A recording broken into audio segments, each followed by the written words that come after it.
In this video, I'm going to show you how to replace the rear turn signal bulbs on your 2014 to 2018 Mazda 3. It's a very easy process, only takes 2 minutes.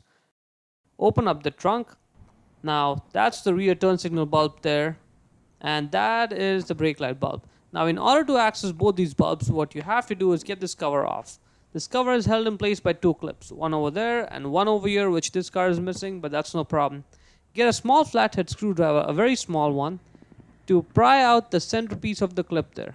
Get it off like that and then pull it off.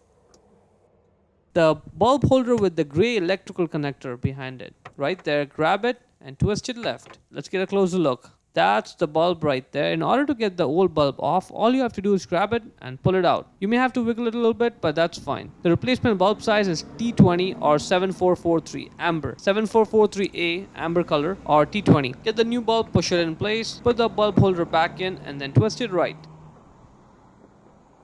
Let's get a closer look over here. The bulb holder goes back in, sitting flush, twist it right, and it's locked. Now in order to put the pin back in, make sure the center part of the pin is pulled all the way out. That makes your job easier. Put the pin in there and push the centerpiece in, and you're done.